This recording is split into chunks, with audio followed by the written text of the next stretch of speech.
Bom dia, tarde, noite ou madrugada, a hora que for. Sou Stamato, autor da Era do Abismo, e hoje eu vou falar do Hugo Scarlatti, do livro A Arma Escarlate, que é da Renda Aventura, que é um livro excelente, tá? Quem gosta de fantasia, quem gosta de histórias que se passam no Brasil e quem gosta também de Harry Potter, você não precisa gostar de tudo isso junto. Se você gosta só de um desses elementos, com certeza você vai adorar esse livro aqui, tá? Eu vou publicar, não sei quando, eu vou publicar também uma crítica a esse livro aqui no canal, não critiquei ainda esse livro, mas eu vou filmar hoje, enquanto eu tô falando com você, eu vou filmar hoje ainda a crítica a esse livro e vou postar futuramente aqui no canal também. Eu tenho uma entrevista com a autora da Arte da Aventura aqui no canal. Então, para você conhecer melhor ela e o trabalho dela, tem aqui essa entrevista, foi em 2015, já tem um tempo já que eu entrevistei a Aventura. Foi incrível, foi um dia excelente, foi a época de Bienal do Rio, tava feito um louco, subindo e descendo o Bienal, que eu entrevistei um monte de gente naquele evento, entrevistei Eduardo Spohr, Rafael Dracon, entrevistei o Guilherme Desvalde da Jambô. Então, assim, entrevistei uma galera naquele dia, e assim, aquela Bienal do livro foi pauleira para mim, que eu não era autor ainda publicado, escrevia já, mas não tinha ainda publicado meu livro, e eu tava lá, assim, trabalhando e conhecendo, né, os escritores também. Então, assim, o dia inteiro na Bienal, eu levando um monte de comida, um monte de sanduíche que eu tinha feito em casa na mochila para sobreviver, né, e era bem cansativo, o pé ficava doendo bastante, e ainda assim não se comparou ao cansaço que foi ser escritor na Bienal de 2019. Tem também vídeo aqui no canal sobre a Bienal do Rio de 2019, quando eu estava já lançando o meu segundo livro. Também interessante, né? Que tem tanto vídeo meu, tem alguns vídeos meus entrevistando autores na Bienal, alguns anos atrás já, e tem também vídeo meu já como autor publicado, na verdade publicando meu segundo livro já na Bienal mais recente. Acho interessante relembrar, né, e também rever esses vídeos, né, ver esses momentos que a gente está na nossa vida. Mas sobre o Hugo Scarlatti, esse vídeo é focado no personagem. Então eu vou falar especificamente de quem é esse rapaz, o que ele tem de único, o que ele tem de interessante, tá? Tanto para quem gosta de ler, conhecer mais a fundo o herói desse livro, como também para quem gosta de escrever, ter uma noção de outros heróis e heroínas que já são assim, já tem já seu espaço, já tem já seu lugar marcado, né? Já tem já seus fãs, já tem já seus leitores, né? E entender por que eles deram certo, por que eles cativaram o público, tá? Então, para quem também gosta de escrever, também é muito importante observar de forma mais aprofundada esses elementos e aspectos na hora da leitura.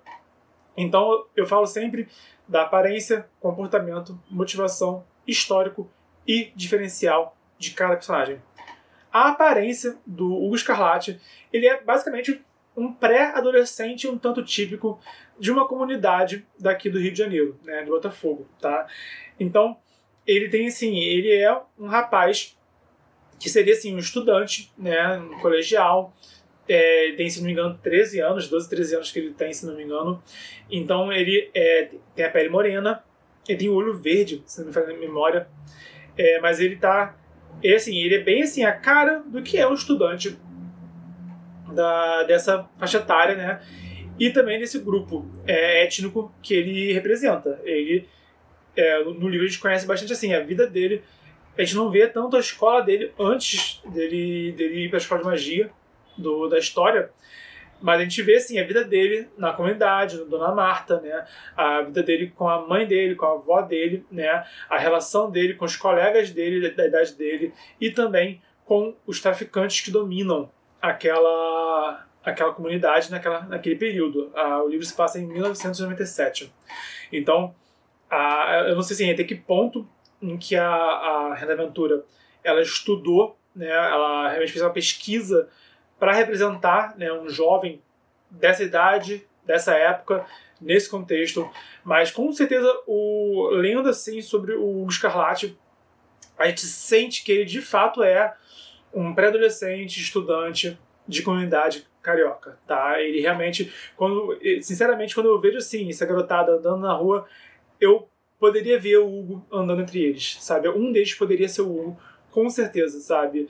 Em muitos aspectos, tá? Então, o primeiro ponto é essa aparência física dele, que acaba sendo a capa do personagem, sabe? A gente julga o livro pela capa, a gente julga um personagem pela aparência também, tá? Então, a aparência dele dá esse aspecto que, se você mora em um centro urbano, né, como eu moro no Rio de Janeiro, mas também outros centros urbanos ao redor do Rio de Janeiro, ao redor do Brasil, quando você observar um estudante dessa faixa etária, você pode ver o Hugo entre eles. O comportamento do Hugo é assim, ele é um rapaz que ele se divide entre os ensinamentos da mãe dele e da avó dele com a dura realidade das favelas cariocas, tá? Então, só um café só. Então, o Hugo, ele quer seguir as boas virtudes que a mãe dele ensina a ele, que a avó dele ensina a ele ama a mãe, ele admira a avó dele, então assim, ele quer ser a pessoa virtuosa que ele é educado para ser. Mas rola um contraste, tá? Com o contexto em que ele vive, de ser um adolescente, de estar nesse momento de começar a ter que se validar socialmente entre os jovens, tá? Entre ter que se autoafirmar, tá? É a fase da adolescência, né? Esse começo da pré-adolescência e ao longo da adolescência a gente tem esse instinto de autoafirmação que ele tem. E dentro do contexto em que ele vive, isso é especialmente problemático, porque a Renata Ventura é muito corajosa em representar como que é a vida em uma comunidade, em uma favela que é dominada pelos traficantes, tá? Porque rola ali acaba tendo assim, essa idade, né, 12, 13 anos, já é uma idade já que os rapazes começam a virar aviãozinho, tá? Começam a ser convidados para entrar ao tráfico, tá? E nesse contexto, você ter uma arma, uma pistola, dá um prestígio dentro daquele contexto infeliz, tá? Que assim, eu particularmente nunca vivi essa realidade, então seria muito fácil julgar, tá? Pensando com a minha cabeça de que tá olhando isso de fora, né? Óbvio que isso é um absurdo, tá?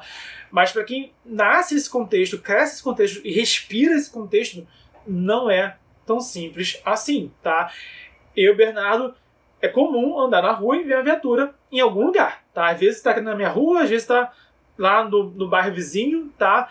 Tem um batalhão de polícia relativamente perto onde eu moro, a 2 bairros de distância, sabe? Tem outro também a 1 bairro de distância aqui em Botafogo. Então, assim, eu conheço essa realidade. Essa é a minha realidade, tá? Pra quem mora em comunidade em que a polícia nem chega, sabe? A polícia nem sobe, né? Quando sobe, ou é violência, ou é tiro, ou é morte, ou pra trocar dinheiro, sabe? Manter uma paz também criminosa, sabe? Então, assim, viver essa realidade é muito diferente, tá? É muito fácil pra mim ter um julgamento rápido se eu não realmente compreender essa realidade por dentro. E o que a Ventura mostra realmente é essa perspectiva interna do rapaz, que ele não escolheu ver essa realidade, mas ele passa por ela, tá? Então ele fica nessa, cara, se eu virar bandido, eu vou ter vantagens, eu vou ter muitas vantagens, eu vou conseguir muita coisa virando bandido, tá? Ao mesmo tempo, a mãe dele, esse é o maior medo da mãe dele, né? E aí, sabe? Qual é o caminho que ele vai seguir, né? Um caminho se sentindo impotente onde ele vive, ou um caminho ganhando, subindo na vida dentro desse olhar deturpado do tráfico, né? Mas tendo algo palpável a curto prazo. Então o Hugo, ele se divide, tá? Entre esses 2 aspectos, ele tem muita dúvida de qual caminho ele vai seguir, tá? Então, assim, ele é um rapaz que, no fundo, ele é uma boa pessoa, mas a vida calejou ele de formas que um pré-adolescente não deveria ser calejado como ele é, tá? Mas ele é muito esperto, ele é muito sagaz. A questão é como que ele usa essa esperteza dele. Ele não é um garoto assim, que ele se dedica aos estudos, tá? Ele é um garoto também que ele não é tipo a Hermione da história, né? Que é a cabeçuda, que é inteligente, que é a que decora os livros, que devora os livros, né? Mas ele é muito perspicaz. Observa muito o meio que ele vive, tanto para sobreviver, quanto também para tirar um benefício próprio daquilo. A motivação dele, então, ele começa esse contexto e ele acaba entrando numa escola de magia, tá? Uma história que não é Hogwarts, não parece com Hogwarts, isso que eu mais gostei, tá? Não parece em nada com Hogwarts. É uma escola de magia brasileira, tá? Moldada dentro do que seria, assim, o sudeste brasileiro, dentro do mundo que a aventura criou. O Brasil tem 5 escolas de magia, uma por região, né? Então a do Sudeste fica no Rio de Janeiro. O Hugo, ele nem sequer imaginava que existia magia, né? Ele acaba entrando nessa escola de magia, ele é convidado para essa escola de magia. E ele tudo muito novo para ele, mas por conta disso, por conta de tudo, da onde ele vem e para onde ele foi parar, meio que de forma totalmente inesperada, né? Meio que não, né? De forma totalmente inesperada, o Hugo enxerga a magia como uma arma, tá? Para ele, magia é uma arma para ele usar contra os traficantes que oprimem a comunidade que ele vive, que ele mora.